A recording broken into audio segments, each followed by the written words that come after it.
Good morning. Hello, everyone. Welcome. So I would like you to make a decision with me. Let's choose love this morning. How do you feel about that? That's our decision, right? We can choose that. So I'm going to ask you to stand with me and sing along to this song about love is my decision.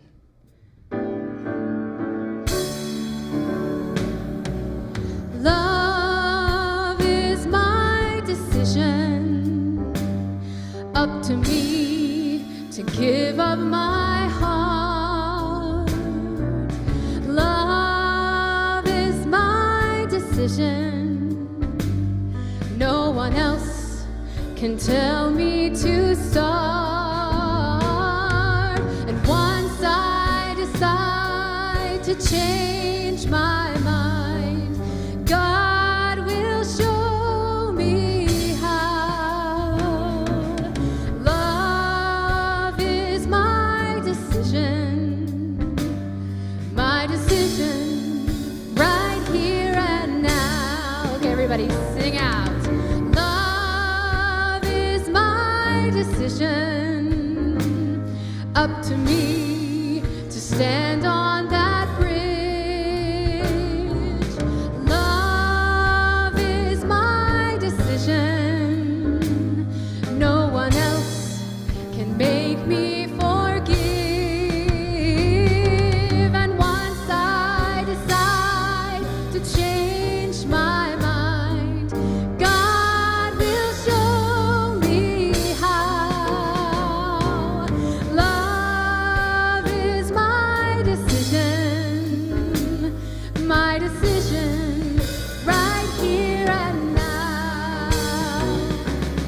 Love is my decision, up to me to dance down the road. Love is my decision, no one else can lighten my load. And once I decide to change my mind, God will show me how. Love is my decision right here and now. One more time. Love is my decision, up to me to dance down the road. Love is my decision, no one else can lighten my load. And once I decide to change my mind, God will show me how.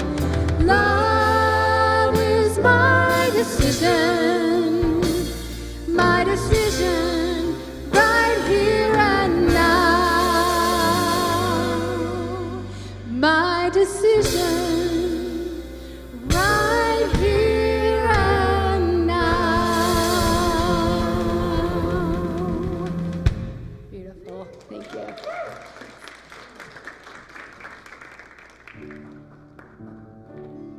Can that girl sing or what? Yeah. Who is that girl? That's just some drifter. Yeah. Still Came trying to in figure here, out how said she got on wanted to sing stage. today. All Oh, right.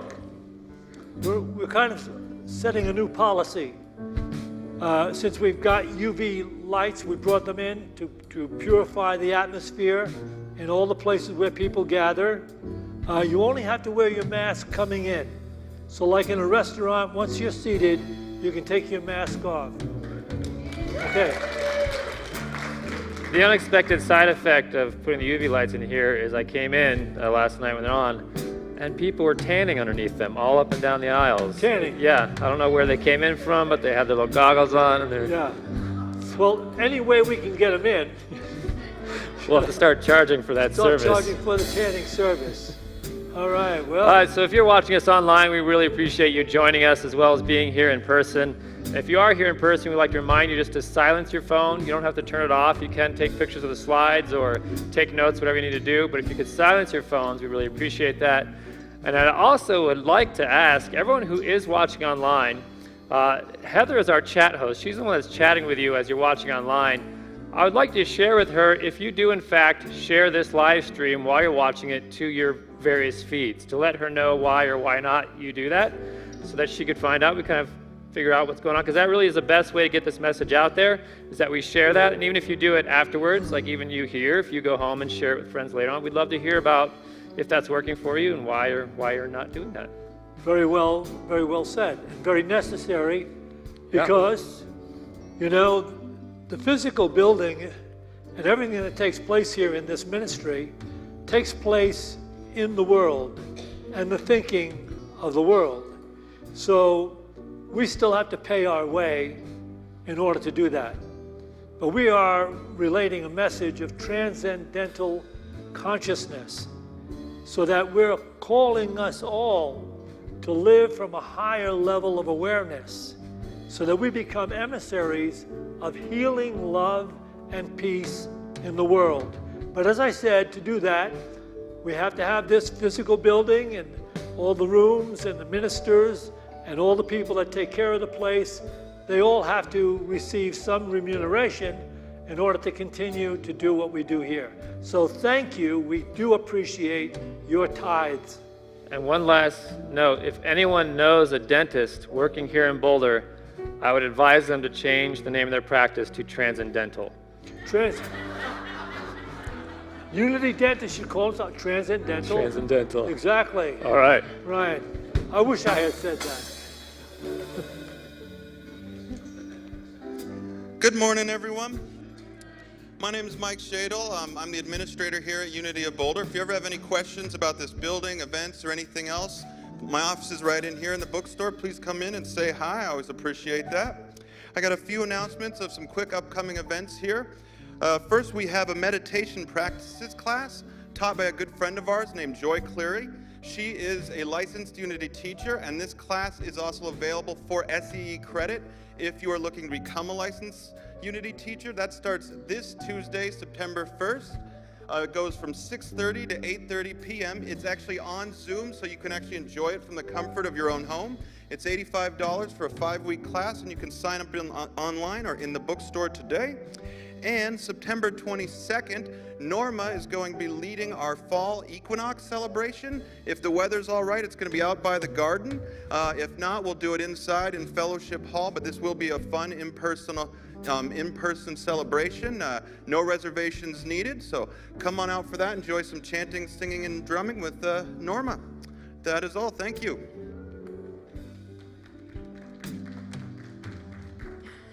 So I would like to welcome our special guest musician today, Rebecca Abraxas.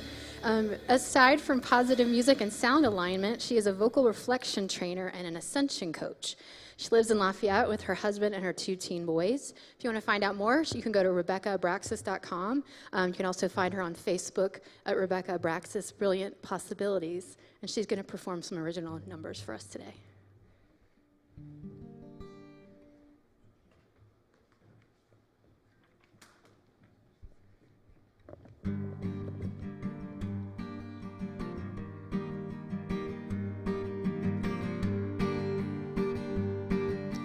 Nothing is like you, an expression of divine, a unique design, waking up in gratitude, 'cause there will never be another like you.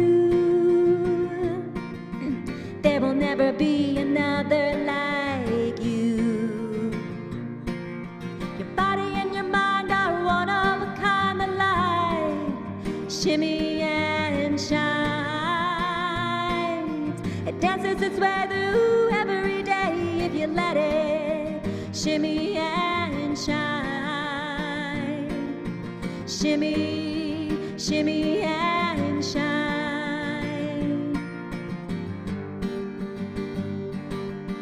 Find that space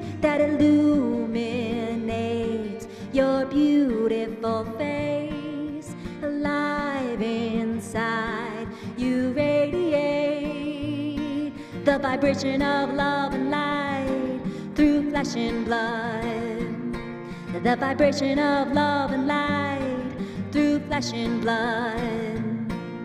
Your body and your mind are one of a kind of light, shimmy and shines.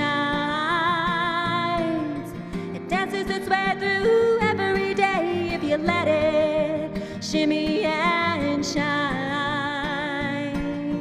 Shimmy, shimmy and shine.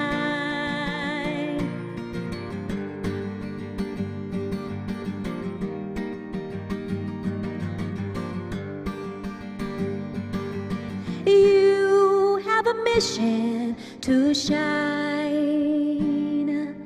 Hear the light within. Forgetting is your only sin. Your body and your mind are one of a kind of light, shimmy and shines. It dances its way through every day if you let it shimmy and shine. Shimmy, shimmy and shine. Shimmy, shimmy and shine.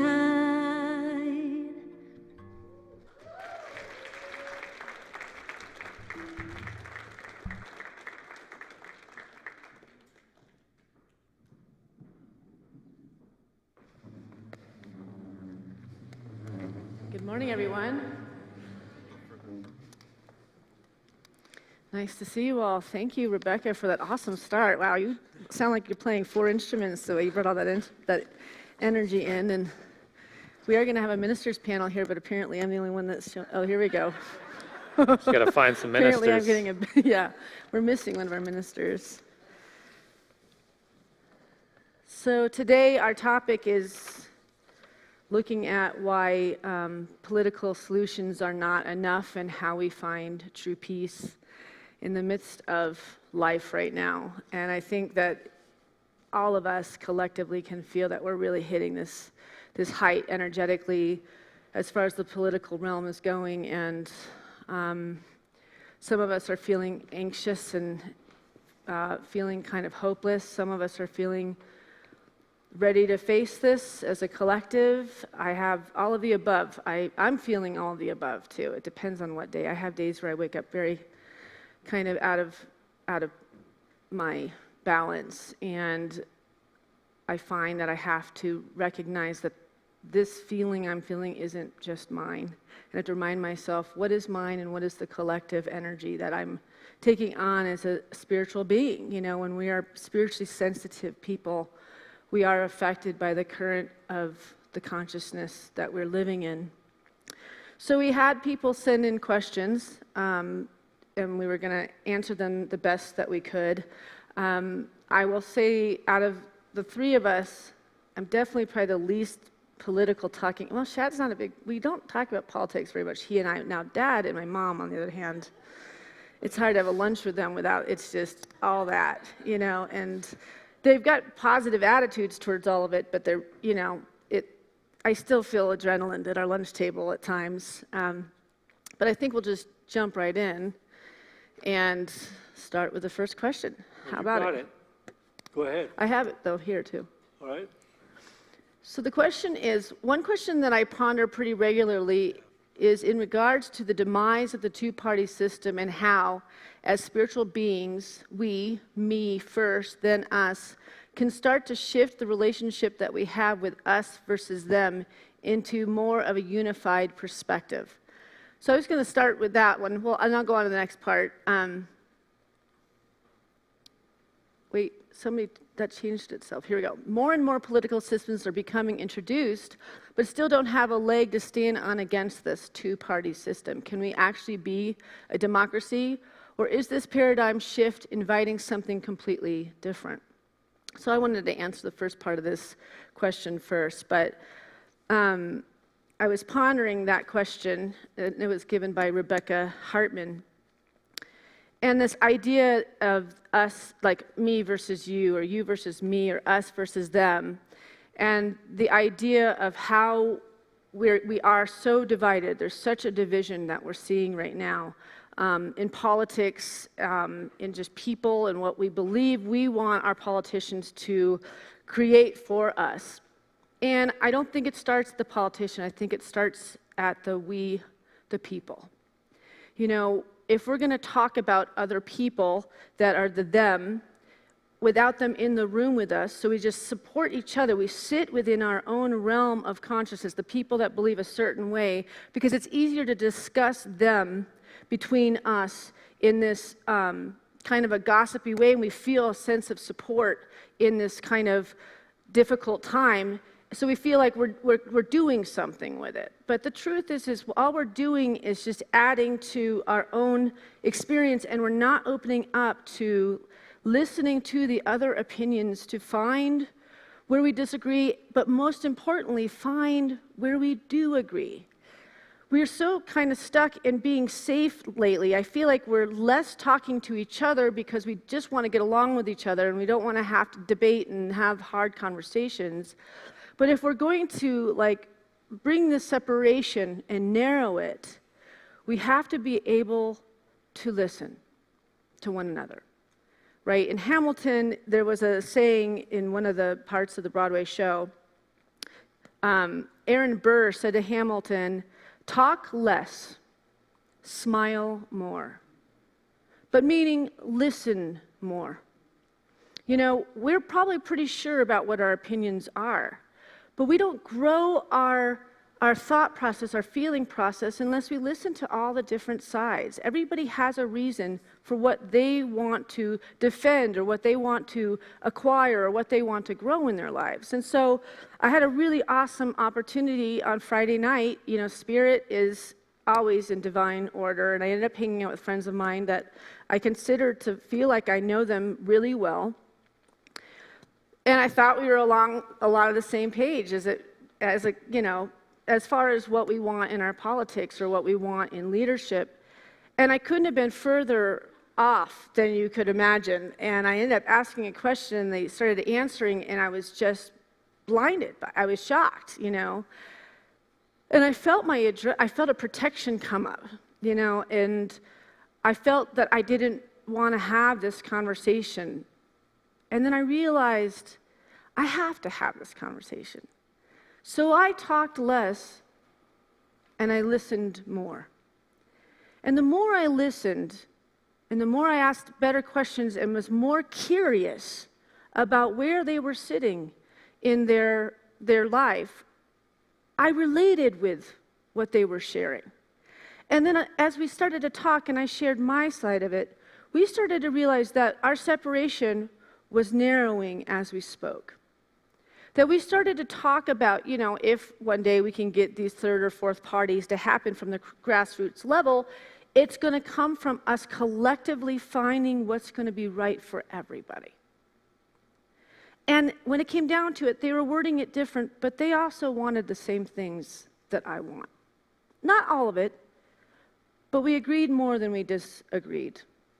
And I have this piece of work that I got from a book called Healing the Heart of Democracy by Parker Palmer, and he wrote this. But these days, we the people have a great deal of trouble talking across our lines of difference about the common good. So much trouble that many of us doubt the very concept of a common good. Deformed by a divisive political culture, we are less inclined to differ with each other honestly than to demonize each other mercilessly. That's why it's so seductive to gather with folks who share our view of what's wrong and do little more than complain about all those wrongdoers who aren't in the room. If we want to create a politics worthy of the human spirit, we must find ways to bridge our differences, whether they are defined by age, gender, class, race, ethnicity, religion, sexual orientation, or political ideology. Then we must seek patches of common ground on the issues we care about most. This is more than a feel-good exercise. If we cannot reach a rough consensus on what most of us want, we have no way to hold our elected officials accountable to the will of the people. So it's- Talk about the two-party system. I have twice voted for a third party in the general elections, and both times received tons of shaming for doing so. Has anyone else experienced that? I was the problem for the end result of whatever happened. And the political system talks about how efficient a strategy that is, that they have turned us against anyone who's willing to step out of the line and try something different. And that's how they maintain the two-party system, is they actually get us to shame each other. They don't have to do anything. We'll do it for them. We just have to make two enemies up there. So you have you're forced to choose between the two enemies. And if you go outside the lines, now you're the enemy because you didn't play this game. And so I think that's amazing. And that comes back to so many things I've seen in our modern era, is we think the government's doing something, yet it's us doing it. A third party doesn't get in because none of us are willing to take the bullet. To say, I'm going to step out, maybe this person doesn't get in, but I'm going to go for it. And I'm going to vote with my conscience instead of doing a defensive vote like I always do, which pretty much everyone at the last minute goes, I got to go with the defensive vote because I got to do that. That's the right thing to do, instead of voting with my conscience and my heart. And so I just think that's an amazing thing. But I mean, has anyone heard of ranked voting? So ranked voting, if you haven't heard about it, is the solution to the two-party system. It is the way we get rid of that system so that every single vote counts, no matter who you vote for. So if you haven't heard of ranked voting, look it up after this and learn about it and start supporting it if you're tired of the two-party system. Well, I think that our political system is corrupt. From a spiritual, are you sure? From a spiritual perspective, it's corrupt because it's ruled by money and power, and not ruled by good conscience. What's happened, especially in the Western culture, and we can look at this all of ourselves, is we believe in money as being the way to find happiness, peace, and truth. So everybody thinks if I just had enough money. Well, these politicians, they have very cushy jobs. And they get paid good money, and they have lots of great perks, and they are not want to lose those jobs. So they fall prey to lobbyists from big corporations who pay lobbyists to persuade our politicians to do the bidding of the corporations. And we cannot avoid the truth that our government is a corporatocracy. And that just is the way it is. And until you can somehow change that, and what we're talking about is human nature. So we would have to have a transformation in human nature where we begin to discover that true happiness and goodness and peace and true prosperity and healing all come from living from a level of awareness in which you recognize your interconnectedness with everyone and everything in this world. When you recognize that, you operate from good conscience. So sometimes you will be making decisions that are not in keeping with your personal self-interest, but you'll be making decisions that are in keeping with the interest of the creation. And that's really what we're about doing. More and more spiritual awareness is rising. It's happening.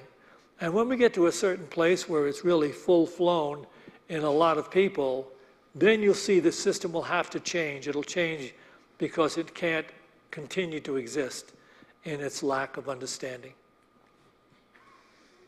Were you going to the second part of the question? I think you answered the second part. Oh, okay. You want to read this one? Hi there. Well, hi. Please speak on how and when the collective consciousness will deal with and help overcome and be more obvious. I think that's a note to us.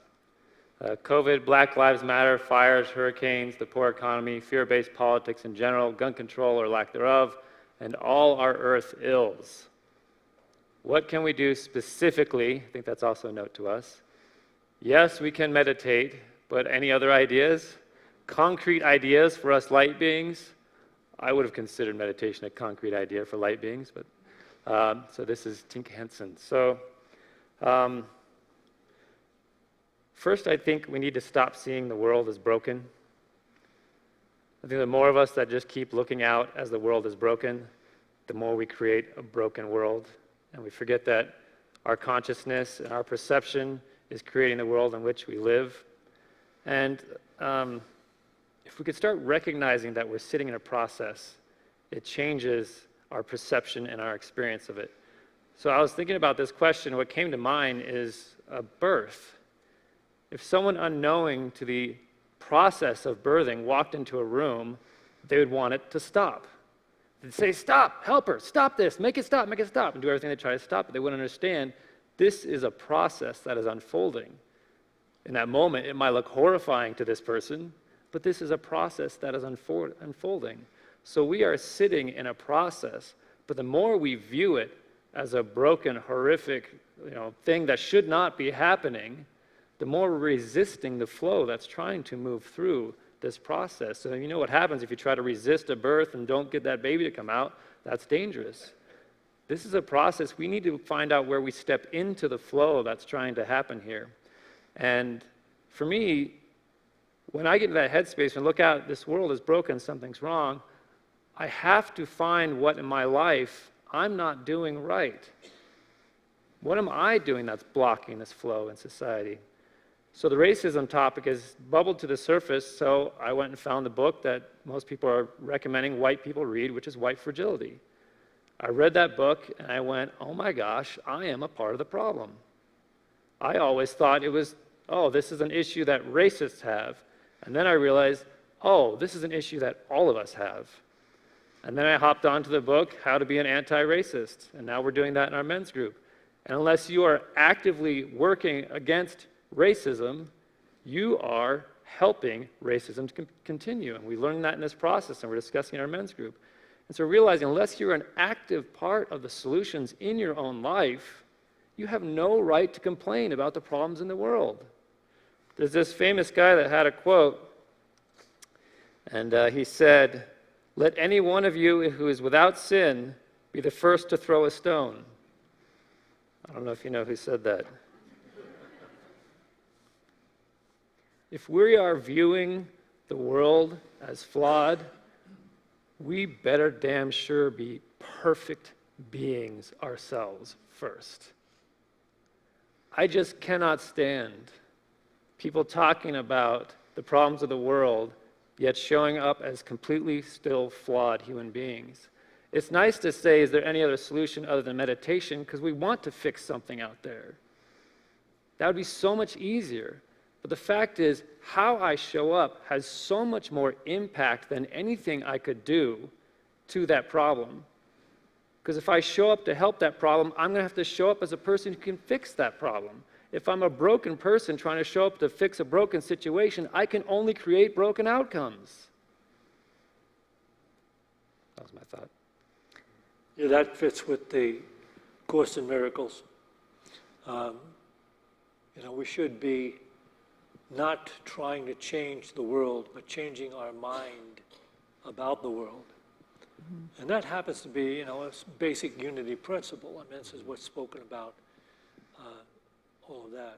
So that's the process we're involved in, and we're watching it. I do believe that we are moving through this time of travail, so to speak, and on the other side of this, and I don't know how intense the travail will become, but on the other side of it, there will be a transformative birth. It may not be perfect yet, even, collectively, but it's going to be more expanded in reality of truth. I did want to add one more thing, which when we first read this question was the first thing you said, and it ends with, concrete ideas for us light beings. Every single person on this planet is a light being. So if you're looking at someone going, what's wrong with them? You're looking at a fellow light being. I think we need to keep remembering that. we are all in this game we're playing. Whatever side we've chosen is the side we've chosen, but we're all in the same game.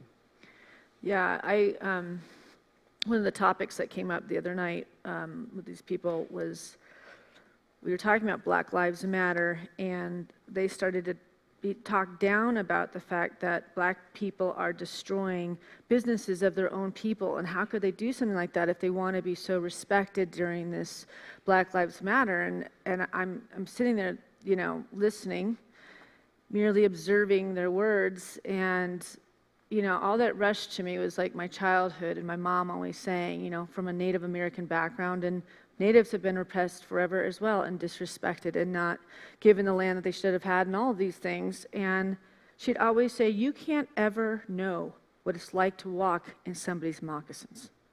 You can never.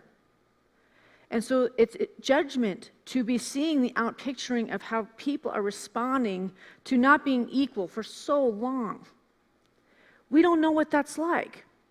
And so to be able to step back and to recognize, like he said, we're all light beings. We're all children of God, but we might not have been raised by a crack-addicted parent that never had an opportunity in education. We can't know what it's like to have a parent that's been in a prison, and you've been raised by your grandmother that had no means to give you anything. That a system that's not been for all the people, we the people. Right? So when we find ourselves judging others on how their outpicturing is right now that looks different than what we would do, look at all the blessings you've had to have what you have. To recognize another thing that I felt that these people were not recognizing, and again, I've been very blessed with very conscious parents. But a lot of people haven't, which is, when I make this vote, am I thinking about the collective good over me, over my personal needs, right? The collective picture, what is good for all of us? What can I sacrifice for me that in the bigger picture takes care of everyone? What is that ticket, right? And that's the idea of thinking 7 generations down, beyond yourself, beyond your time on this planet. What are you doing in your presence, in your consciousness, to do what it takes to sustain a planet for our children and our grandchildren and our great-grandchildren? Does that mean we can do with less to provide more of equality for others? It's interesting. I was just doing a social media post about the pro-mask versus anti-mask chaos that unfolds online on a daily basis. And I've talked to people on both sides, and both believe their viewpoint is for the betterment of all. And yet they're just sitting here just trash-talking each other constantly, like the other one is completely ignorant. And both sides I've talked to are actually very well educated on their viewpoint, with scientific studies to back up both viewpoints. And yet they both talk to each other like they're complete idiots, just like cavemen that just crawled out from nowhere that know nothing and just thrashing back and forth at each other.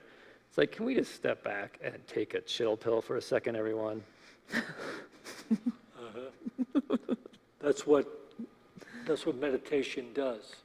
It is the chill pill.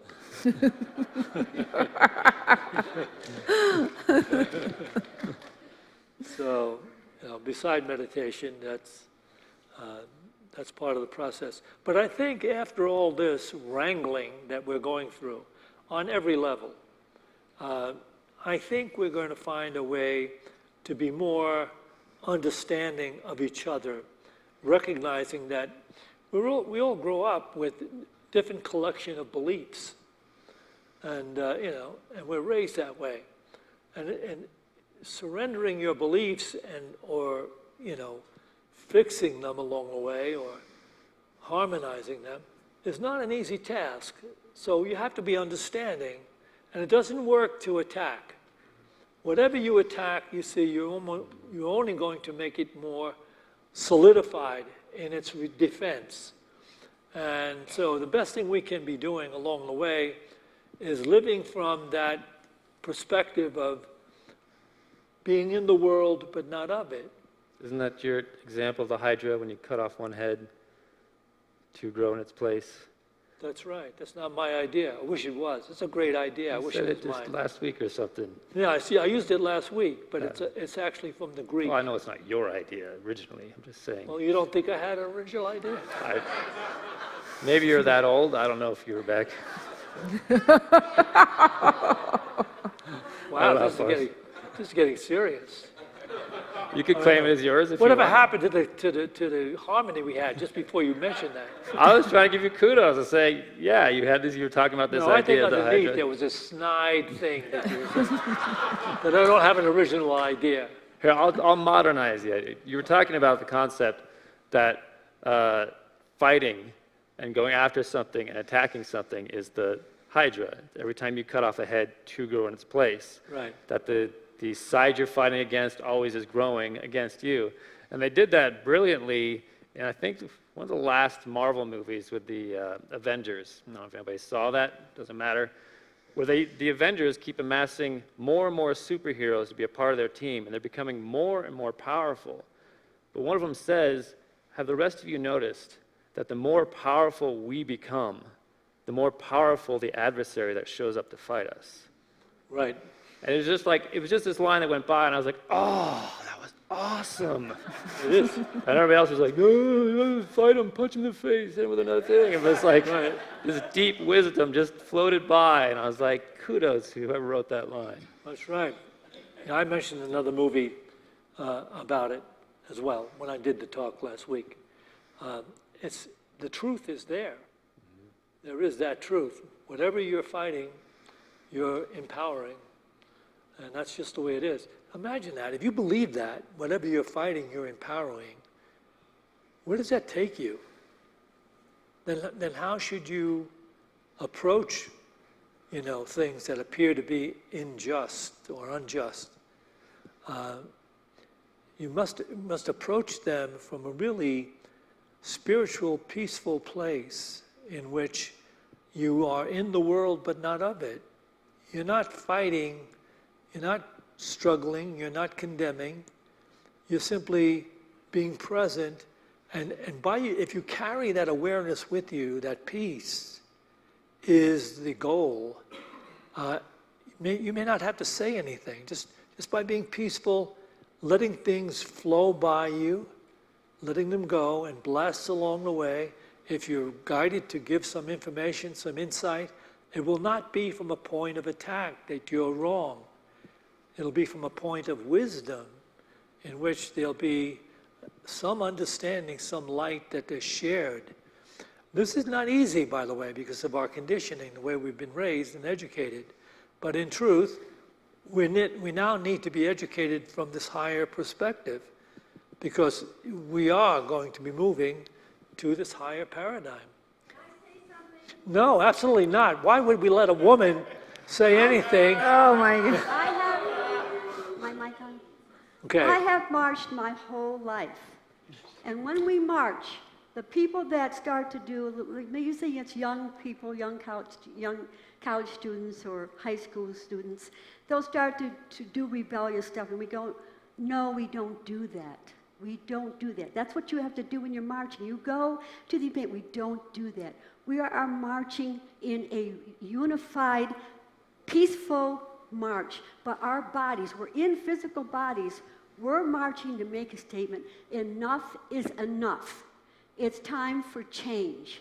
So we cannot say that these people shouldn't go out and do that, because just send prayers to them and see it peaceful.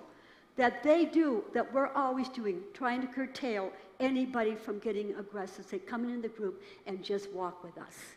That's what you can do when you march. Thank you, Norma. Yeah. For those that may not know, that's Jack's wife, Norma, and our mother. If you're watching online, you have no idea what just happened. Right. I still Just think some random person has a microphone and everybody has their mics on, ready to go. I still think we should have the ushers remove her.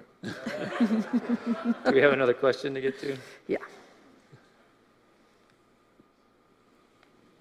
So we'll just start with number one. Does living a spiritual life require being politically active? If so, how to determine my level of engagement? I'll take that first. Okay. Require me being politically active. Does leading a spiritual life require me to get started on a vegetarian diet? Does leading a spiritual life require me to have, only one person as a partner? Does leading a spiritual life require me to give up smoking or to give up drinking, et cetera, et cetera? You can go on and on like that. The idea is that the spiritual life actually is what motivates a change in your own awareness. By living a spiritual life, you will finally begin to receive the insight you need and guidance you need all along the way. So along the way, you will be giving up certain things that you believed in before, because the Spirit brings the insight.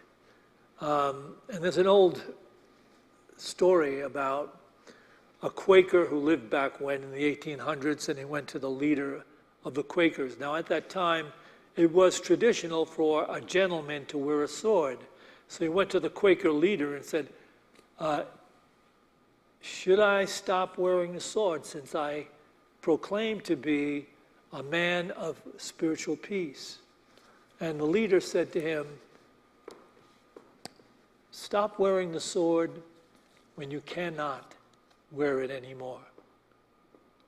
And that's because he's leaving it to Spirit will guide you to that place in your spiritual development when you can start to do something that maybe you wouldn't have thought you would do.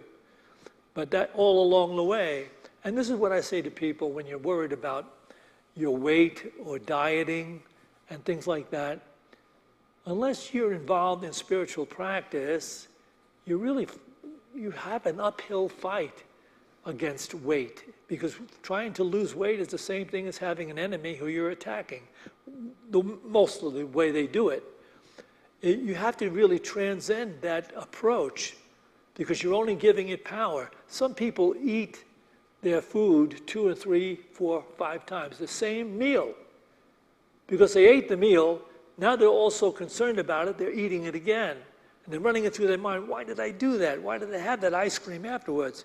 And once again, you're eating the ice cream, and on and on and on and on. So moving into this new paradigm, we don't attack anything that way, because we know we only give it more power. What we do is we have to approach it from a more higher level of awareness. And the highest thing we can do, wherever we are, is from the very start, be okay with yourself. Start with being okay with yourself. And then through your spiritual practice, you'll find that you'll be guided, inclined to do things and say, oh, well, I don't really need that. I don't feel good. I don't feel like I want that. And that will, your spiritual guidance will be the infilling of this guidance of your divine self, and it will take you into that place where it will heal your physical body and heal your relationships and heal all the things that you have been fighting with. And so you're saying that they'd be divinely guided to follow politics if that was something that Yes, Spirit would I want got for away you. from the yes, you'll be divinely guided, not only to follow your political inclinations, they may change. Because Spirit will say to you, or allow you to see into something that your party is saying or doing that doesn't fit. You know, I relate with that question on a personal level, because I would say most of my adult life I have really avoided politics. It's not something that I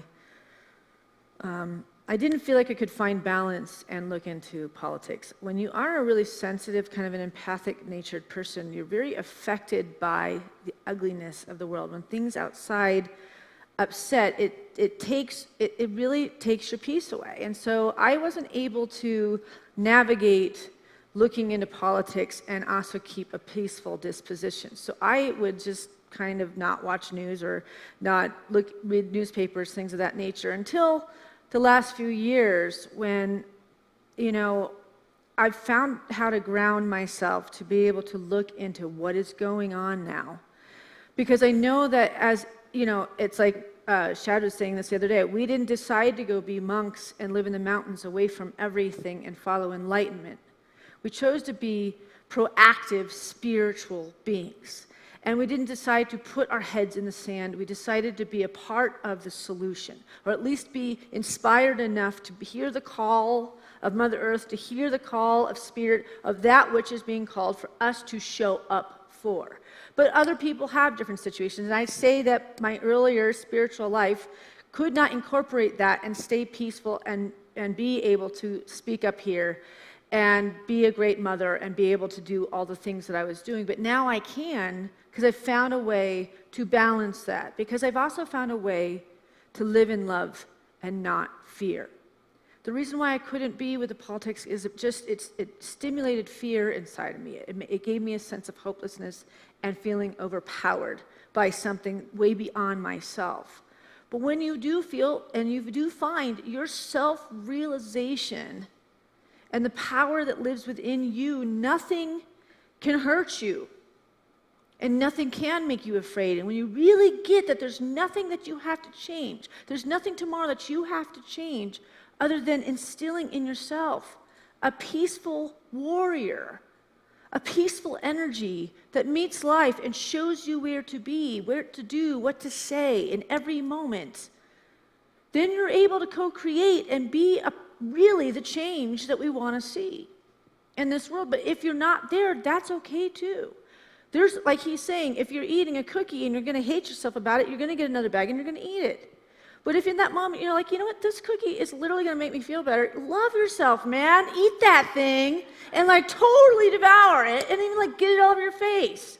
It's the hating yourself for it that makes you even just hold the weight, because you have that unhappiness within yourself. And then you also have the draw because you're giving it power. Instead of going, I really would like some ice cream right now. You know? It explains a lot why you eat cookies that way. I It's never just, like, eat cookies, but all when over your face.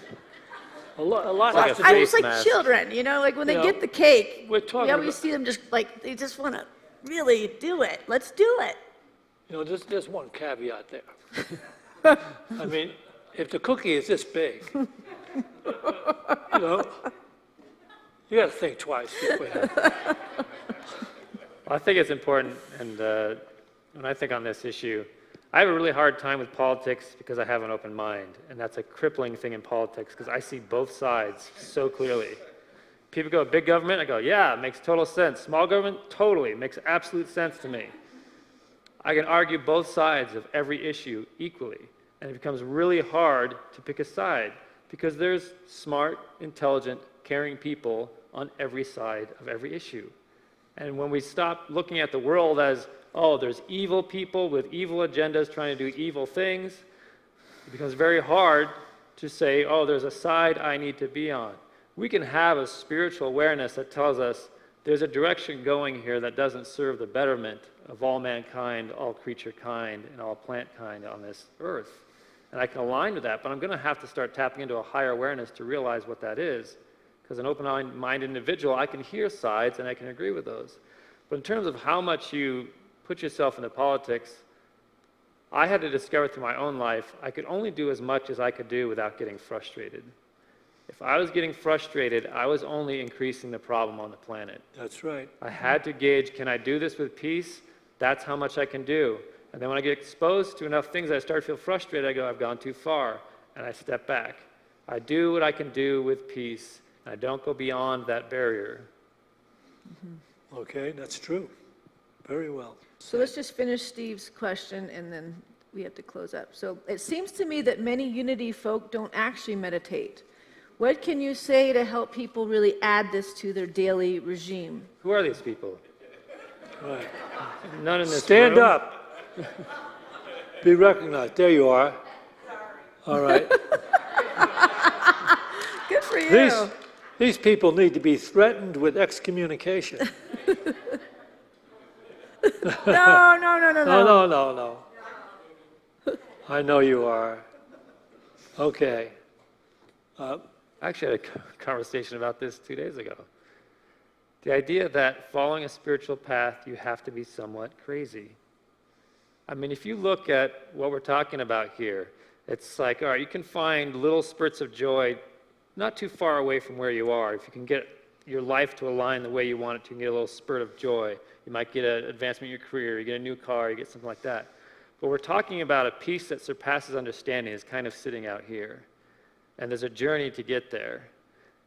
And so we have these spiritual masters that say, it's here, I guarantee you it's there, but it's so amazing I can't possibly put into words what it is and what it's like.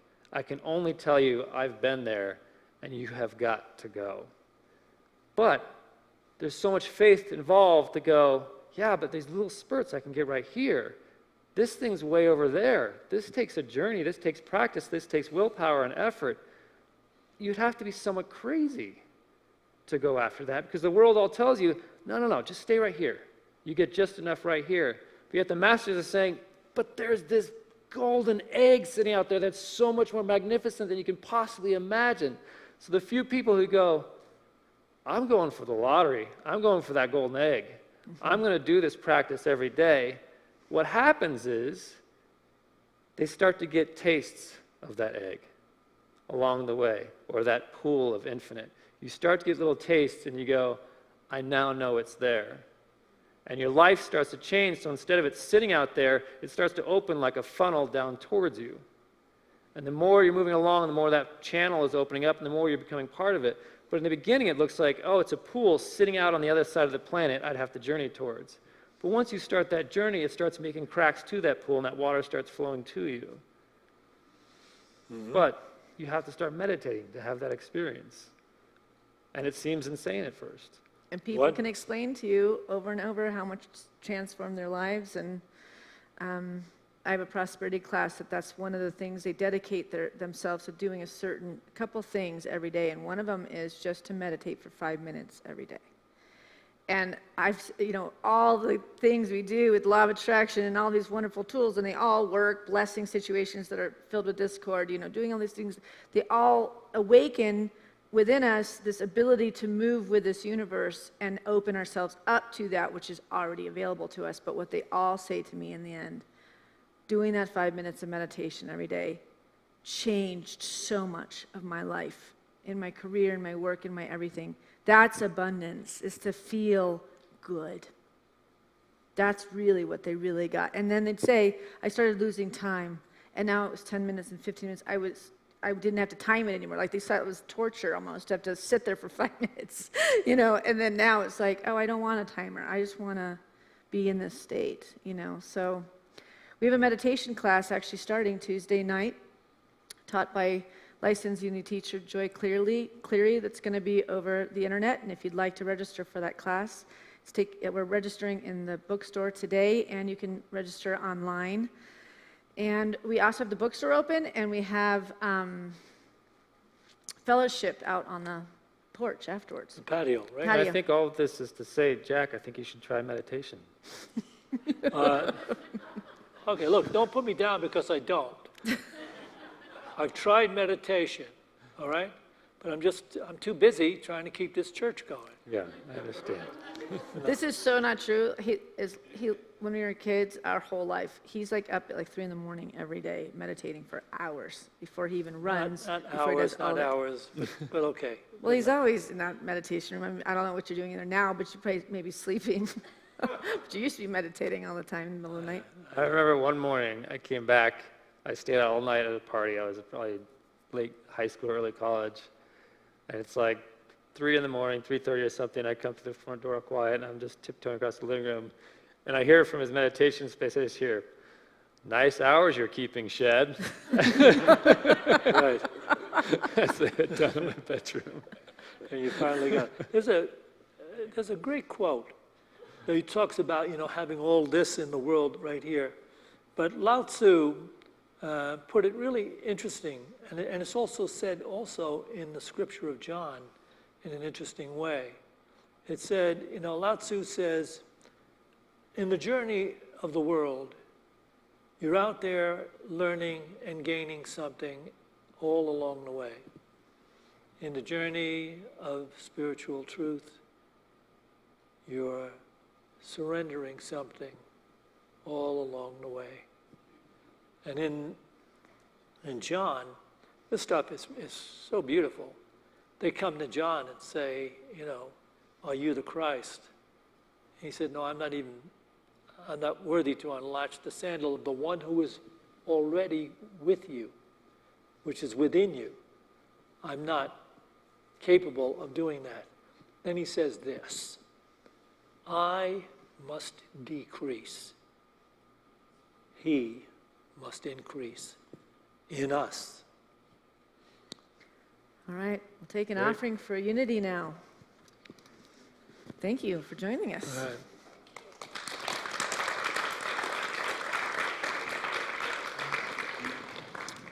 So we'll not be passing anything in person, but we do have the boxes out in the lobby as you're exiting there for a physical donation. We also have the dip jars out there if you want to make a credit card donation. We do have the many ways to give digitally. So if you're joining us online or you're here in the sanctuary, we invite you to join us in that process and to recognize that giving is such an important part of the spiritual practice, especially financially, because that is where we have most of the lack of consciousness in our lives, is around our finances. We've got to learn to give. It's part of that spiritual practice he was talking about, Lao Tzu speaking of. You start letting go of more and becoming more and more in that process. So this is a spiritual practice we practice right now by giving our financial contributions. So I invite you to take your donation, whether it is physical, digital, or spiritual, and bless it with this statement if you'll join me in saying, divine love through me blesses and multiplies all that I have, all that I give, and all that I receive because I give. Thank you.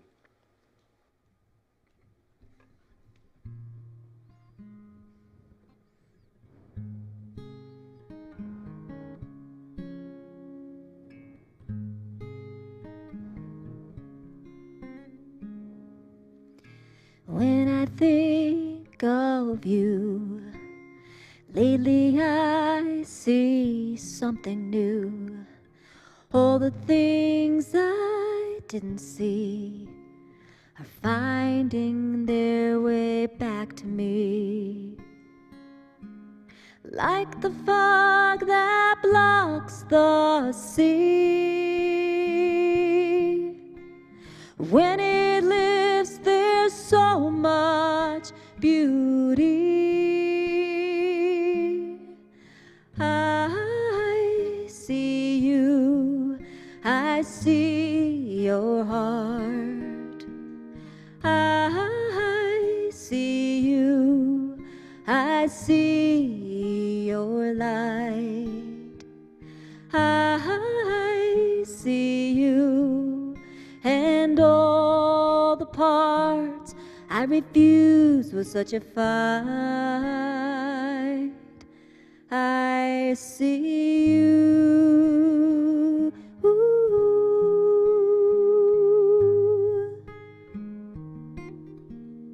When I think of all I said, all the hurt when I was in the red, all the things that scarred you, I wish I could undo. But like the flower that blooms in the spring, you open your heart again and again.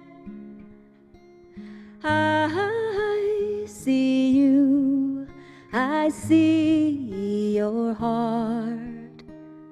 I see you, I see your light. I see you and all the parts I refuse with such a fight. I see you.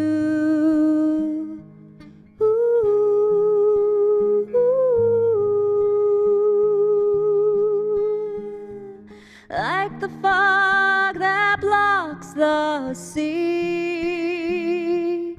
When it lifts, there's so much beauty. I see you. your heart. I see you, I see your light. I see you and all the parts I refuse with such a fight. I see you.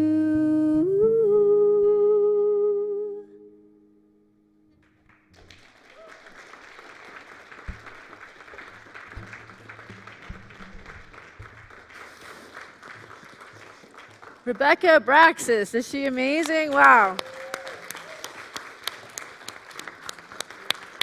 We have CDs of hers in the bookstore available, as well as her website has shown, and she does all sorts of wonderful things in this community. So thank you so much for being with us. Hope we'll get you back.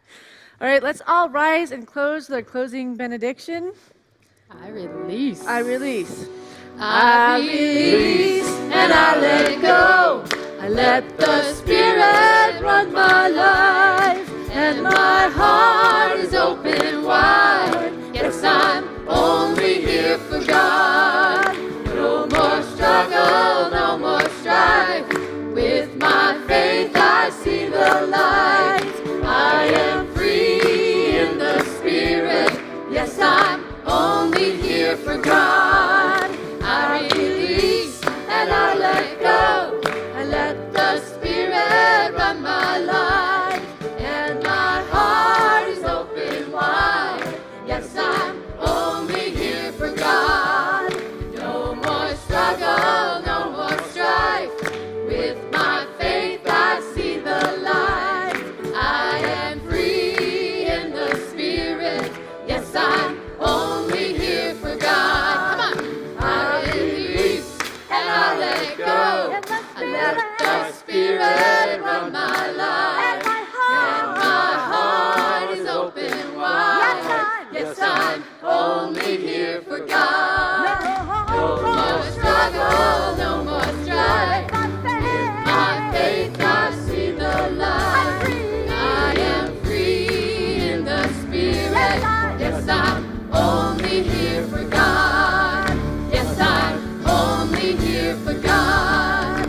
Yes, I'm only here for God. You mentioned prayer partners. We have prayer partners available to you at the end of the service. If you want a prayer partner, stay seated, and these people in the beautiful silk scarves will come and find you and pray with you. Otherwise, we'll go have fellowship outside. Great to see you all. Thank you all for being here. That's what our prayer partners are here for, to pray with you if you have a particular need. So just remain seated. They'll come to you.